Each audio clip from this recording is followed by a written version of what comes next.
and welcome to the special CNBC Africa broadcast. I'm Nozi Pombanjwa. We're breaking away from live programming to bring you a conversation from Centurion, South Africa, where the Premier of Gauteng, David Makhura, in collaboration with the Diplomatic Corps from Africa, has been hosting a series of conversations that are exploring the role of government and the role of business in deepening regional integration, in deepening trade amongst African markets. Now, earlier on today and in a separate conversation, government representatives were able to reflect on policy coordination and what government could do better to ensure that the business environment for these interconnected opportunities to be translated into business could be made. And now my panelists are from business in Africa and certainly are going to be able to not only challenge some of the thoughts and the ideas that might have come from government, but certainly move us forward as we begin to see how we may begin to connect African markets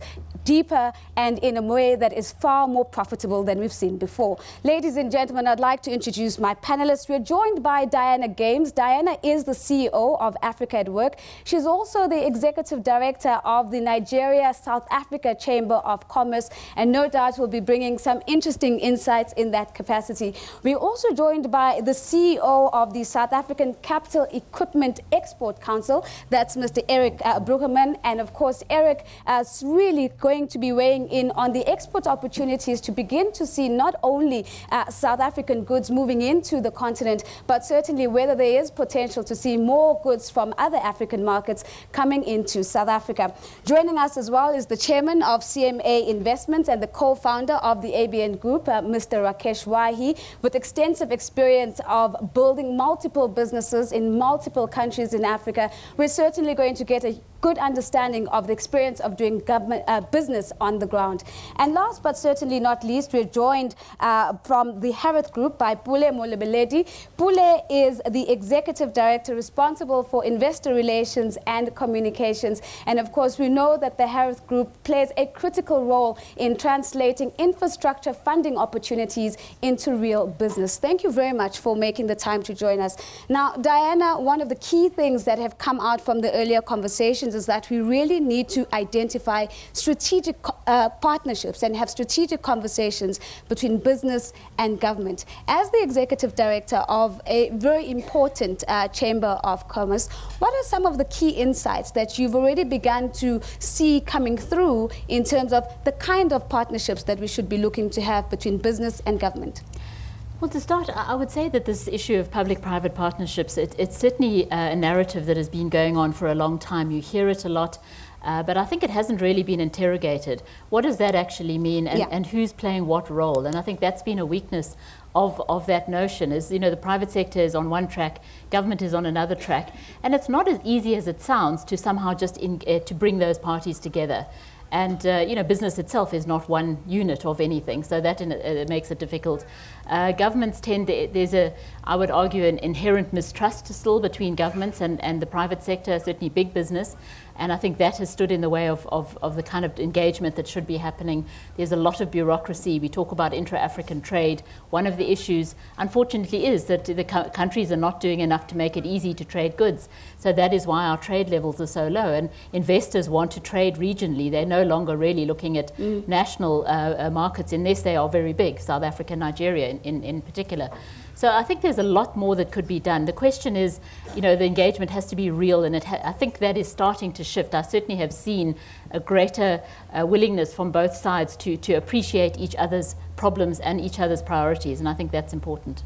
Let's talk a little bit more before I move on to Eric around these collaborations. One would think that a Chamber of Commerce is certainly one of the platforms where we can really begin to have business beginning to engage maybe as a collective with potential governments.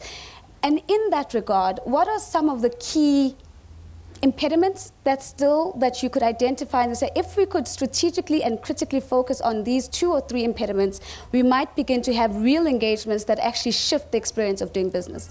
Well, I think what tends to happen often is that governments engage with a company or a company official. So you're not really getting governments appreciating enough of the spectrum of business. So you're getting deals done, and all of these things are on separate tracks. You know, a CEO might meet a minister. And I think what's not really appreciated, and it comes through in a lot of the problems that we have, is that the cross-cutting nature of so much of what needs to happen in Africa, across ministries, across departments, and you're still getting these silos where you know, we might, for example, as the chamber, engage with the trade minister who says, you know, you can get a visa on arrival in Nigeria. Well, I don't know if anyone's ever tried that, but I would suggest for the moment rather don't. Because, you know, then you don't, Home Affairs has not come to the table, Foreign Affairs doesn't know that this is happening there. You know, so that's a small example, but actually it's a microcosm of a much bigger problem. And I think that's the problem, is that the ministers themselves are not working collectively, except on an ad hoc way at a conference or in a delegation with the president, for example. But on an ongoing basis, I think there needs to be a lot more. And the political drivers are, for example, in South Africa, Nigeria, are certainly not strong enough, I would argue. And I understand the Premier is going to Nigeria, and I think that's an excellent start. I think it'd be good to also to break this down. Maybe we focus too much at the national level. I think it is good to find pockets of excellence and get those working together across borders, rather than always looking at a national interaction. And on that point, Eric, of perhaps looking below the national level and looking at opportunities to collaborate at an industry level, at a medium, maybe even a small size enterprise level, and not just focus on big business opportunities and how those connect with national government agendas. You've had an experience as SACIG of working with the Gauteng Growth and Development Agency in particular to pursue opportunities in other African markets. If you could share with us that experience, but most importantly, what has come out for you as areas of improvement that would move us forward in the conversations that we're having today? Yeah, thank you. First of all, thank you for the invite here today. This morning, early, when I arrived in the press room, I met most of the delegates. And already today, I've got contacts with people I've never had before, thanks to the Gauteng Premier. We got an arrangement with Gauteng. As SACIG, we have approximately 200 local companies, manufacturing, OEM companies, manufacturing in Gauteng. And we have got this arrangement with Gauteng Province, and it's been absolutely fantastic. And we're starting to trust one another. It's one of the best times in my life I've ever had in manufacturing. Doors are open. We're starting to speak to people. I can commit today that we have, the 200 companies have made a commitment to the Premier and to Gauteng that we're working with government. We also have a public-private partnership with the Department of Trade and Industry.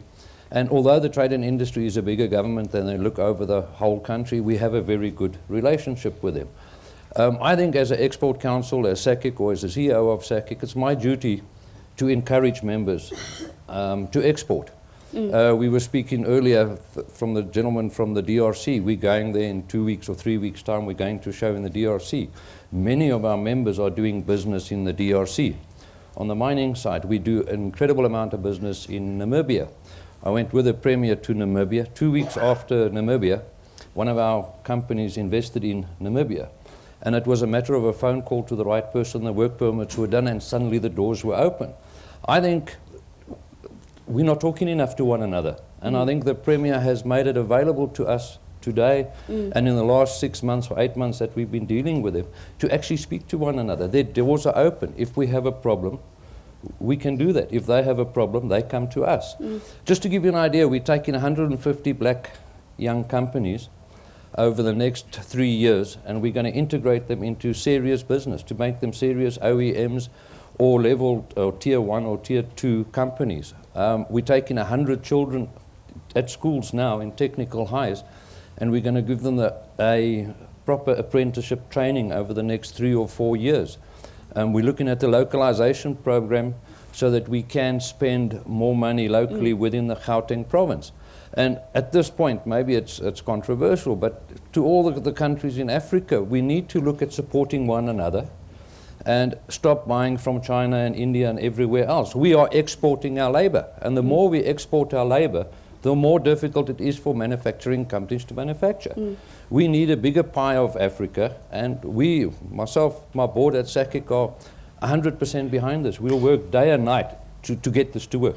Eric, let's stay on just briefly on that controversial point, because one would always come back and say, well, it's business, and so it's always going to come back to the degree to which you're competitive against other potential players. So how are we thinking differently to ensure that African private sector remains competitive as it does business on the continent and can have some degree of resilience against other players such as China, who are looking for the same market share that you're after? If you look at the Chinese economy or the Indian economy, they have what they call an Exim Bank. And these companies will supply, or what we call dump. They dump products on the Africa continent at a ridiculously low, cheap price. And the companies aren't making money, but the Chinese government funds this type of export to a large extent. We cannot compete against that. We might have to, in the short term, pay a little bit more for products, but we have to protect our market. If you go to Brazil, you can't go to Brazil because Brazil is protected. China, to a large degree, is protected. A lot of countries, if you see what the Americans have now done under Donald Trump, he's closing the borders to everything. He's protecting his economy. And for us as an African continent, to protect our own economy, we have to talk to one another. We have to trust one another. We're all Africans. We were all born here. This is our country. Africa is in my blood. So what I'm hearing is that in order for us to see deeper integration and deeper trade and deeper investment on the African continent, there has to be almost a political stance to ensure that there is some degree of protection against other markets. And we'll come back, Eric, to explore the viability and the feasibility of that idea. Now, Rakesh, one of the themes that came out in the earlier conversation was around perception, and how changing perception is a long-term game and a long-term play, even if business opportunities and projects in the immediate and medium term are being identified. Let's talk a little bit about your experience and your foray across the continent, and how part of building the ABN Group has been about exactly that, changing perception about Africa being open for business and there being an African business story to tell. Thank you, Nizipo, and thank you, Premier Makura, for inviting me here today. I think to contextualize, because on the panel I'm the only business person, as a family investment holding, we are in 22 countries, starting off from, I'm headquartered in Dubai. We're in 3 principal areas. We're in IT, where we distribute Microsoft in 8 countries in Asia. We're in education. We currently own 3 universities. And I'm also the founder of the ABN Group here in Africa. I came here in 2004, and for business to move into any emerging market, the fundamental driver is opportunity. So when you come in, you take a look, you do your homework. No businessman is going to invest into any market unless and until they see long-term value creation. So when I came here in 2004, one of the things that people told me was, don't go to South Africa. There's crime, it's a hostile environment. And I'd been in countries like Yemen and Russia, and I've been all over the world. And when I came here, just the drive from War Tambo to Rosebank changed my opinion about the country. And I said, this is just a fantastic place to be. We carried out a very detailed study of the market, and we realized at that time that it's going to be difficult to set up a media platform, particularly with the niche of business in South Africa. And when we raised that issue with the provincial government, we actually had a delegation from South Africa sent by the Gauteng provincial government to meet us in Dubai and say, look, what do you need?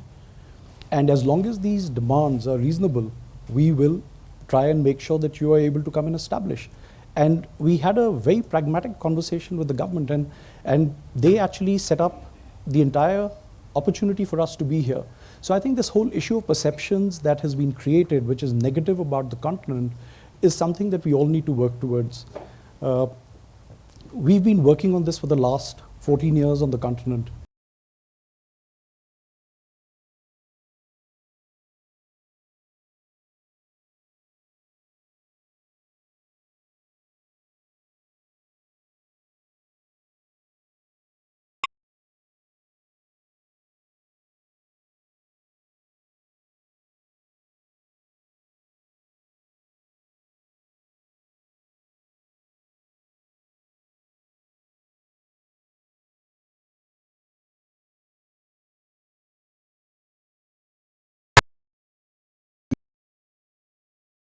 changing this whole narrative that, there are problems in Africa.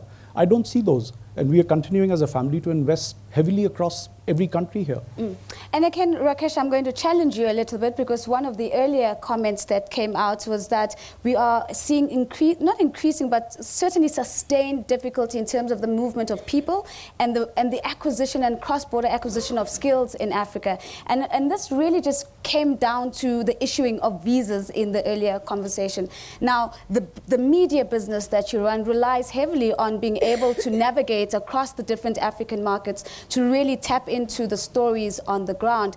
Yes, there are challenges. Talk to us a little bit about how do we think differently about making skills acquisitions across the markets easier, and what has been your journey been like in that regard? So I think there are two aspects to the question that you raised. One is the principle of mobility, and the second is on capacity building itself. And I think we need to look at both of these separately. If you look at mobility, I think it's a responsibility of government to make sure that you provide visas and create a friendly environment so that when somebody is investing in the country, they can come in. Or if you have to travel somewhere, you're able to do that without any legislative encumbrances, like you talked just about going to Nigeria, for instance. It takes forever, to get visas and get those approvals to move. The second part is of capacity building itself. Now, if you look at the macro growth of Africa, you're looking at a population of 2 billion over a period of time. You're going to have the youngest population in the world.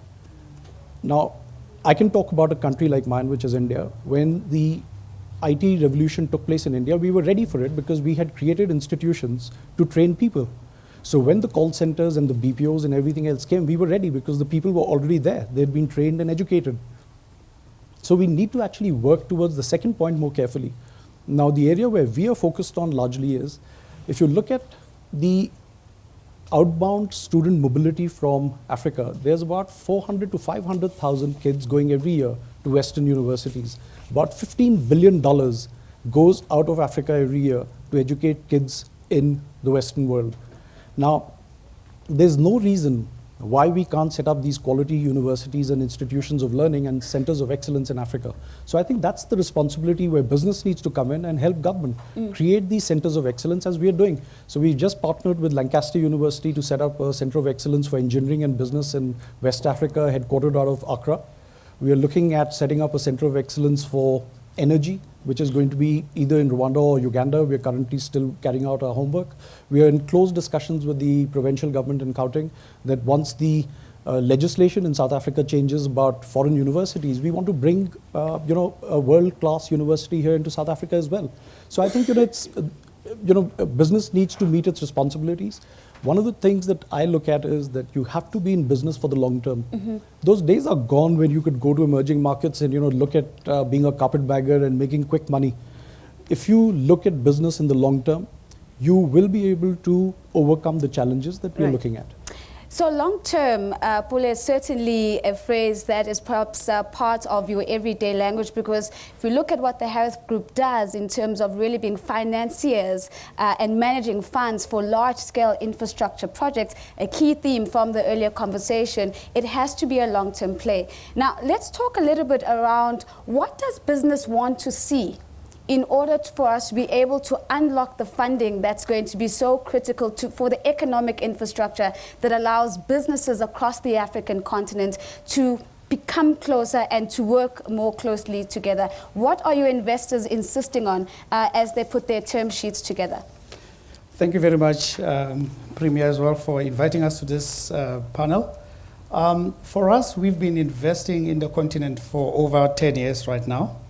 And one of the common denominators that come out is issue of stability and policy consistency. If we see those two things, we think that it would help a lot in terms of getting a lot of foreign direct investors to come into some of the projects that we've done. But in the continent as well, the key thing that we have also established is that the private sector does exist in spite of the macroeconomic conditions which are unpredictable and unstable in some instances. But we have managed, from a project point of view, I mean, we started with $630 million US. which we got from pension funds, banking institutions, and also development finance institutions. If you look at our portfolio right now, we're sitting on a portfolio in excess of about $3 billion. So, and we invested, I had the commissioner here from Tunisia complaining that there is nothing from South Africa. We actually have invested, Commissioner, in TAV. There are 2 airports in Tunisia that we've invested in. One is Enfida and another one is Monastir. And it was really, in a sense, trying to take advantage of the tourism sector, from Europe, getting people traveling from that part of the world for the good, beautiful summers that we have in the continent. So we have had those regional projects that have taken place in spite of the political challenges that countries like Tunisia have had. We've invested in an undersea cable, for example, in West Africa. It's linking the entire west coast of Africa right up to Portugal, and it has unlocked serious economic opportunities in that part of the world. And there are also other added spin-offs that are coming out of that environment.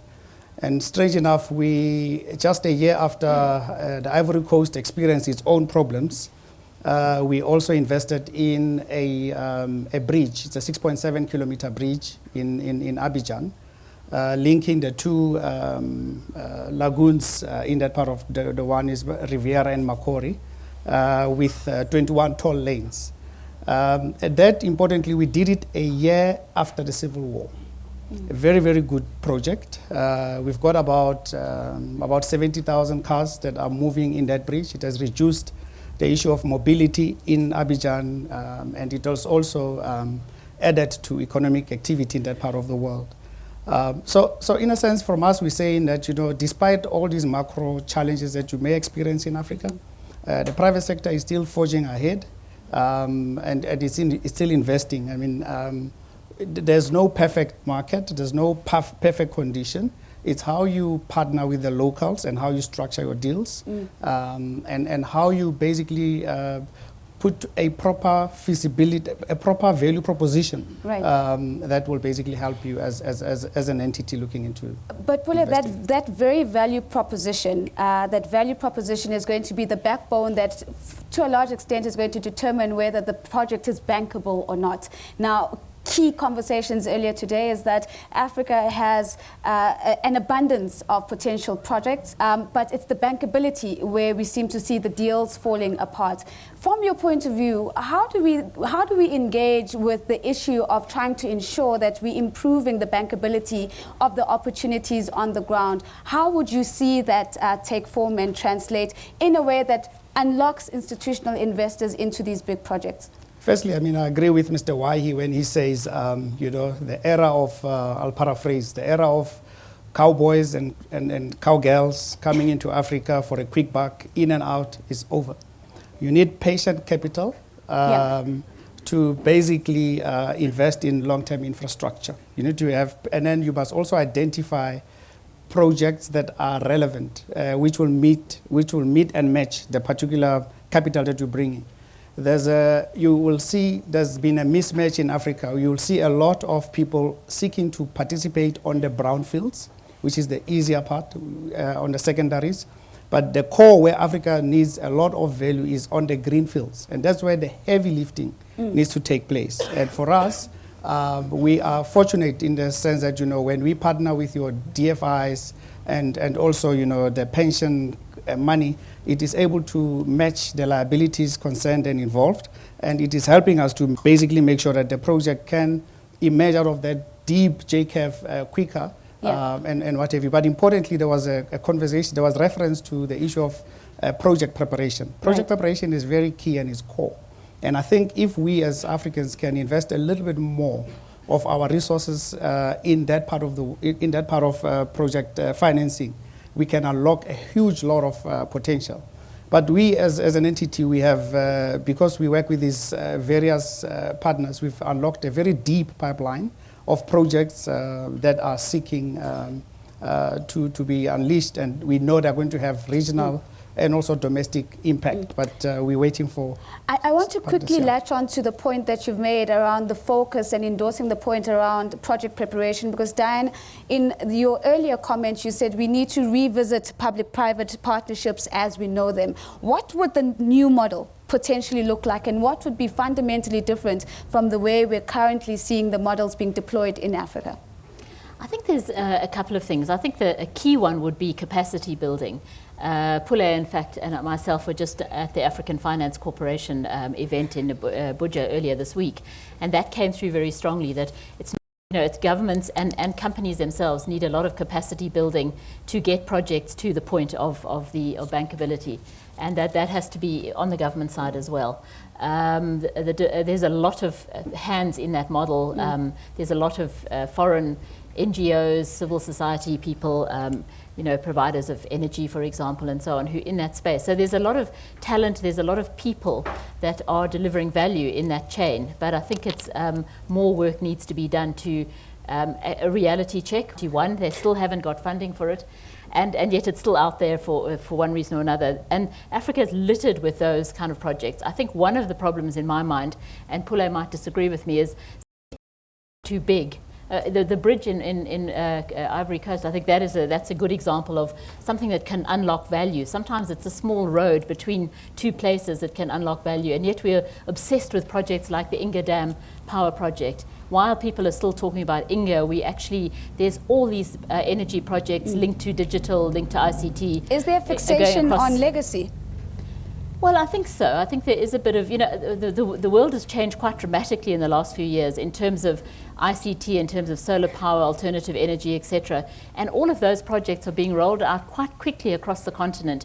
I think there is still I think we're quite stuck in the debate about these big regional intra-African, not to say they're not important, but in the meanwhile, there's an urgency about development in Africa, and a lot can happen without pushing those forward. There's a lot of other stuff that needs to happen and is starting to happen, but it has taken a while. And as I say, it's been urgent for a long time, the need to unlock these value chains and unlock development. I've got about a minute before we go to ad break, so a quick comment from you, Eric. I want to pick up on this thread around looking beneath the regional, beneath the national, and really looking at industry-level opportunities. Again, linking back to a key theme that's been a point of discussion, localization. What has been the experience of South African businesses looking for opportunities in African markets where localization is becoming increasingly important? Does this still enable good deals to go through, or does this become a deterrent to doing business? No, in the contrast, it's a very good deal to go through, and a lot of our member companies are sitting in a lot of the African countries. We do the smaller projects because of the project financing. The project financing on big projects is always difficult, but on the smaller projects, we're really active, and it's actually easy, but you cannot just go into a country and do a small project. You have to invest in that country because somebody needs to erect it, somebody needs to service it, somebody needs to repair it, and somebody needs to rebuild it. So wherever we go with our members into Africa, and we all over Africa, it's part of the package that you have to do. You just don't go into a country, you go there to invest, and you invest a lot of money, a lot of time. You train the people, like you were saying, and it then becomes a sustainable business. You cannot just go in and deliver and walk out. You have to be part of that community. And we are part of that community. So the message is quite clear that we really need to find ways of embedding our business in the communities within which it operates. When we come back from break, Rakesh, I do want to pick up on the theme of city-to-city collaboration that we were talking about earlier, and what your experience has been in terms of connecting hubs of opportunity for a consistent or coherent picture of business in Africa. We're going to take a short break on that, and when we come back, we pick up on the point of city-to-city collaboration and whether it's really feasible in the African context. We'll see you in a minute.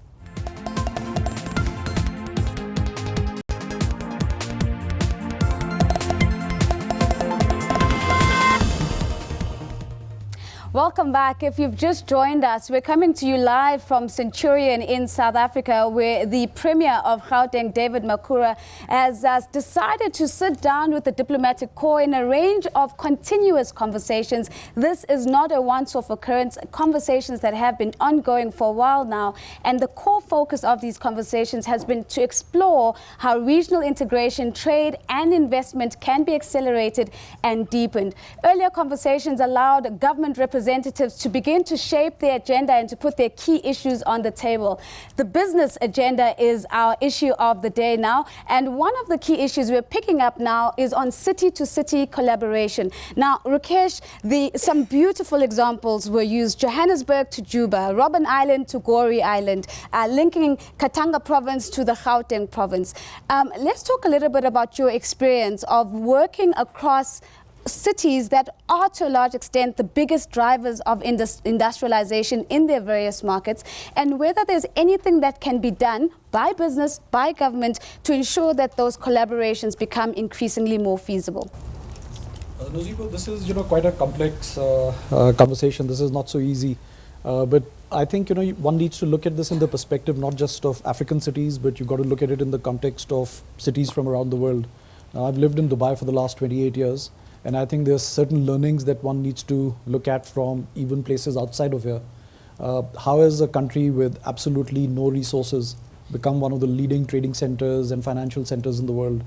So I think there's a lot of sharing of information that needs to be done, not just at an African level, but I think at a global level. What you cannot do is expect that what is happening in another city will happen back home. Yeah. Because the challenges are different, the politics, the policies, the evolution curve of that economy is very different. And therefore, it's very important to actually get into dialogue, see how these evolutions have taken place in more developed cities, and bring those best practices through collaborative conversations. And I think there's a lot to be learned from each other. And I think the Premier has been going on a lot of visits to cities around Africa. I encourage him to actually go even outside of here into other parts, which I'm sure will be on the agenda, because this is how you bring the best value propositions back into your own backyard. Thank you very much for that, Rakesh. And I think it's a beautiful way to segue into our audience. And of course, we have here members of the diplomatic corps representing the continent at large. I'm going to open up and allow Madame sitting at the back to pose her first question. We'll take a round of 3, 4, maybe 5 questions and allow our panelists to respond. Madame, please go ahead. Thank you so much for the opportunity to ask my question. I want to say thank you to the Premier for this forum. I have a medical company called Marpemed. We specialize in medical equipment as well as pharmaceuticals. My question is in the pharmaceutical space. I have brands that are locally produced in South Africa, skincare range, body care products, baby care products. I want to find out if I want to penetrate Ghana, Nigeria, East Africa.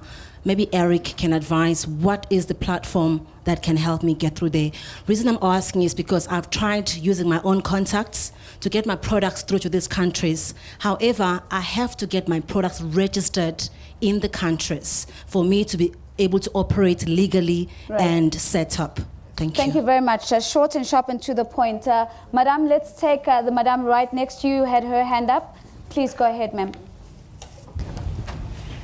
Thank you for the opportunity, and thank you, Premier, for organizing this event. My few questions: is there a plan in future to include the chambers from Africa? Then you can speak to them directly. I've been to 22 countries in Africa. It would be nice to get even 5 or 4 countries here. And the problem with South Africans in my various travels, I would say it's mindset transformation, linked maybe to, especially us, to apartheid or any other thing. Premier, we have a model that we've developed of sort of exchange, because Nigerian women entrepreneurs are doing dynamic work in their country with less support relatively to South Africans and young people. So this mindset, and when people don't want to travel, they kind of, we're used to certain lifestyle. but now the tent is likely to discourage others. Is it not best to introduce young people in our trade mission for exchange programs, take them to a market in Lagos, take them to Accra, to the markets, and see how entrepreneurial their mates are with their degrees? And then they are not relying on government, especially females. Because if you are economically active, you are likely not to be abused by a blesser or any other thing. So I'm very interested in that program. We have a model of exchange and exposing our young people. Then there won't come and be competition and unhealthy competition. Thank you very much. Thank you very much, Madam. Let's quickly go through to this side of the room. Yes, Mr. Sergio, please go ahead. Thank you, Program Director. My name is Sergio Makamu, and I'm the Commercial Counsel at the High Commission of Mozambique, based in Pretoria. Tshwane. Just like the ambassador from Senegal who made an appeal, I'm also making a similar appeal. Don't forget the Portuguese-speaking countries. I'd like to share a couple of comments and then hear the views of the panelists on them. And the first one is how to improve the dialogue between the private sector and the government. Based on the Mozambican experience, we have the so-called public-private dialogue, whereby meetings are set at different levels. One led by the Minister of Trade and Industry with the private sector, the other one by the Prime Minister, and then finally a presidential roundtable. In those meetings, the private sector raises issues of concern, red tables, and then a timeline to address those issues is set between the government and the private sector, and it has proven to be very effective. The other issue, which I also think is very important to improve the intra-African trade, is if between the chambers of business, if the chambers of business interconnect among themselves, if there is exchange of business delegations. And between South Africa and Mozambique is a very good example. Governors from different provinces of Mozambique very often organize business trip to South Africa. They bring large business delegation, and vice versa. As a matter of fact, next week in Santon, there will be an investment conference for the province of Inhambane. The governor of Inhambane province will be coming, so you're all invited to attend. South Africa also has been organizing a lot of business missions to Mozambique. Next week, there's one big one happening exactly at the same time. Last year, I'm sure the Premier will be pleased to hear this, the Gauteng Tourism Board went to Maputo to hire the hotel conference center just to promote Gauteng nightlife. Okay? So, which means that, as the saying goes, if Muhammad doesn't go to the mountain, bring the mountain to Muhammad. Thank you very much, sir. Yeah. So, and again, I also think free movement of people is very important. Thank you very much, sir. Yet again, I'll bring the example of Mozambique and South Africa. There is a visa waiver between the two countries for a very long time. I'm just surprised that the lady next to me wasn't aware of that. We were now talking of even increasing from 30 days to 90 days. So, Madam, you are excuse-free to go to Mozambique. Thank you very much, sir. Thank you very much for that. Let's see if we can squeeze in the final two. Let's take the question on this end of the room. Madam, please go ahead. Thank you very much. And this is an excellent opportunity. It's good to be in Tswana. Tswana? Tswane. Tswana land. Tswane. You're on the mark, yeah. Yes. Go ahead. So now, my name is Edith Bosire from Kenya, the Tourism Finance Corporation. And basically what we do is promote investments in tourism in the country and also set the investment agenda for that sector. So one of the things we're looking at while we're here is making partnerships, because tourism is an indicator sector. If it's doing well, then we know that there are other things that are working. The infrastructure is working and everything else is working well, because it cannot thrive in a stressful environment. And while we're here, what we're looking for is for South Africans to invest in Kenya. Yes, we are frenemies, if I can put it that. We're competitors in tourism, but we're not the same. Your products, even if we brought the same products to Kenya, would still, it's very different because the situations are different. So how do we build those opportunities for Africans to invest in Africa in the same sectors and then build them up? Thank you very much, make it stronger. Edith. Thank you very much. So I'm going to give Ambassador, because she had her hand up, a quick opportunity, Ambassador, and then I'm going to come back to the panelists. Please go ahead. Thank you once again. Mine is not a question, but mine is a demystification of what I've realized from this.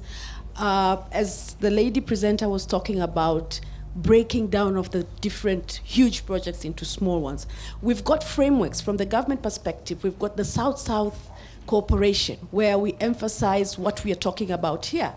But it needs, in order to be seen that it's working, the local people need to understand. Africa is still growing. We need to promote the SME level, and where people to people could talk.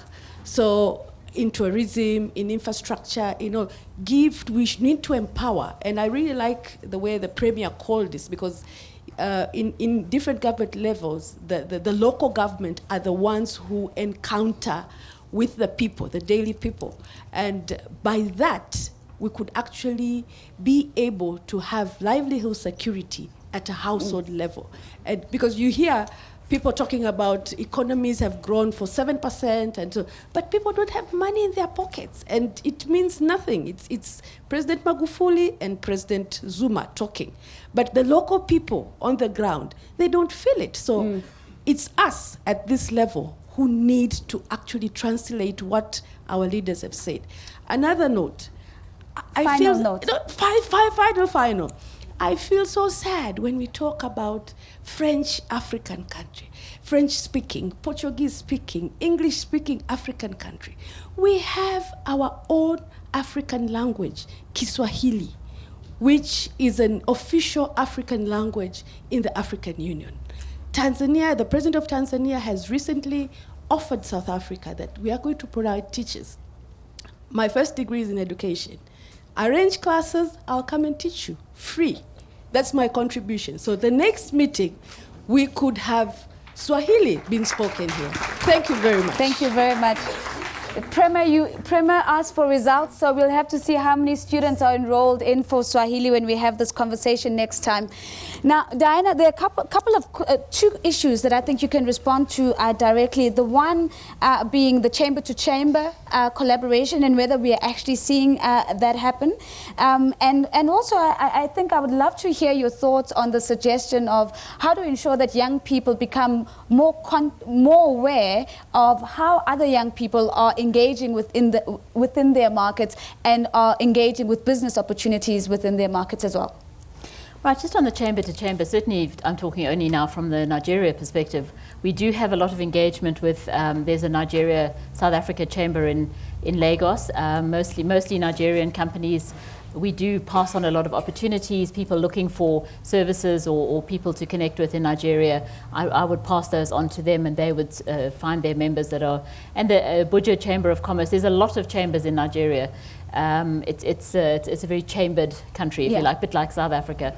So there's a lot of engagement that can happen. You know, it's a lot of time people go to these markets, they don't engage at a chamber level. And I think that's where, or even at a diplomatic level. And I think fragmentation an issue, though? The fact that we are potentially over-chambered, South Africa and Nigeria as well. Does it make consolidating opportunities that much more harder, because there's just a fragmentation in the number of voices and contact points that you have to make? Certainly, I think there is, and I don't want to comment on the South African side. I think we have fewer, but you know, you've got the national, regional, local chambers. I certainly think in Nigeria it is difficult. I will only approach, for example, the Port Harcourt chamber if somebody is looking for something specifically in Port Harcourt, and that might be a weakness of the arrangement, you know, because the chambers themselves are not working together in that country. So that is, I do think it's a good place for engagement. We certainly have a lot of networking functions. We deal directly a lot with the missions from Nigeria, the ambassador, etc., and with visiting officials and visiting. Sometimes they bring chamber, here. I think sometimes there's a mismatch. I mean, South Africa tends to be a lot of bigger business, Nigeria a lot of smaller business that is looking for opportunity. The big businesses are already sort of connected where they need to be. So I think, and that plays secondly into the next question really, is about the youth. I think what's happening, of course we have social media, but there's I think there's not enough engagement among Africans of each other, of going to their countries. Most African countries are very expensive to travel to. It's very expensive to do things there and get visas.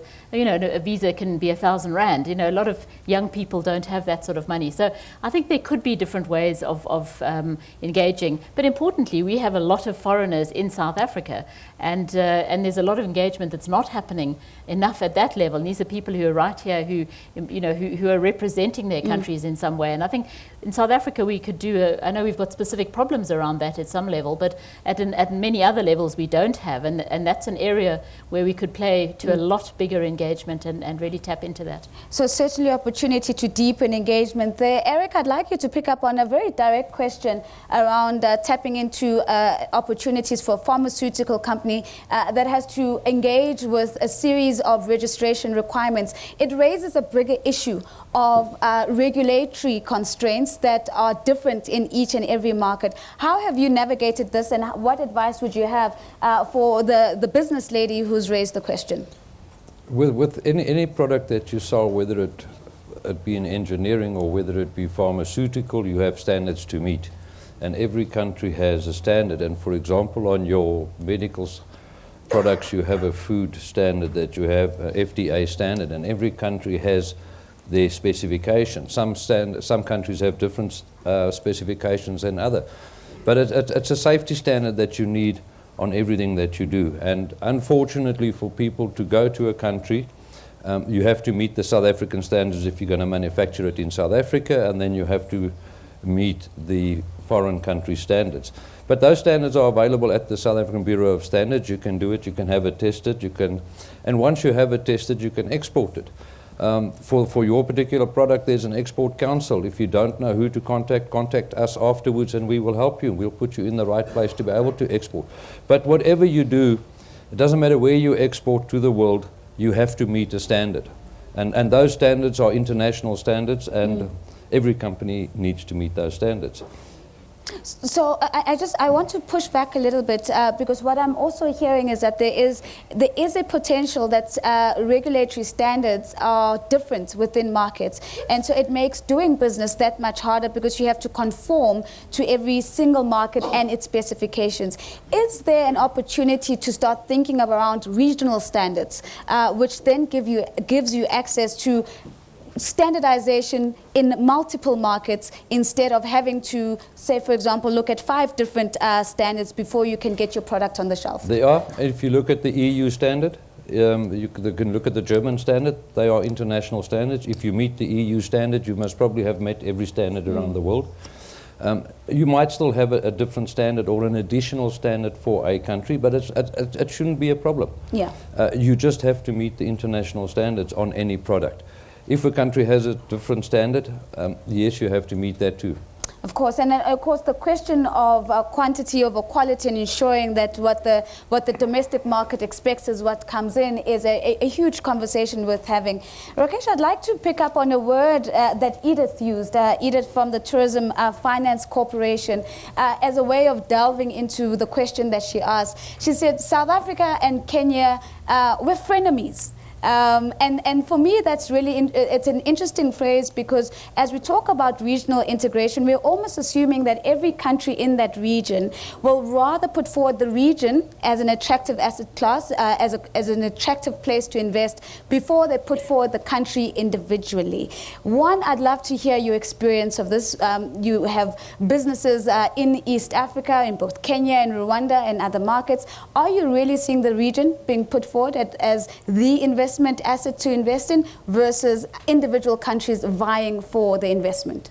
Well, I think, at a very macro level, the regional configurations have been talked about, whether it's the East African community or you have any of the other frameworks that have been established across Africa.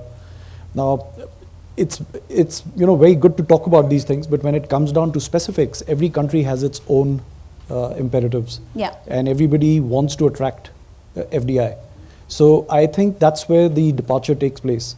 And countries would definitely want to put their own USPs forward in making sure that they're able to attract the investments as opposed to others. So I think the regional concept is there on more the trade and strategic conversations. When it comes to investments, I think it becomes very focused on their own needs.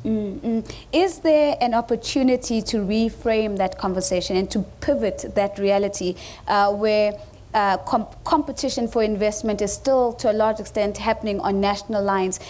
Is there a foreseeable future where competition for investment would be a regional approach rather than just national? Do you see this as a possibility? It's a very difficult one. I think, nowhere in the world do these things happen. I think every country is for itself. You've heard some of the ambassadors talk right now, and each one is talking about their own USPs. And I think everybody is here to sell their own, countries. Yeah. The concept of the umbrella around regions helps unify some of the things, including these approvals that were being talked about where pharmaceuticals are concerned. So you make it easier for people to do business. But when you're looking at specific opportunities, I think everyone's there for themselves. I'd love to hear your take on that, Pule. When it comes to fighting for investment, it's each person for themselves, especially given the fact that you're playing in large multiple country projects. How does that then translate in those projects? Well, in a sense, I also wanted to advise that, we are also invested in Kenya. And we're doing, the tourism delegate would know that we're doing Africa's largest wind farm under construction currently, Lake Turkana. Yes. It's a 300 megawatts project. We've managed to unlock about 850 million euros for Kenya on that project alone. So it's going to represent something in the region of about 18% to the national grid of Kenya. So it's quite seminal, it's quite powerful.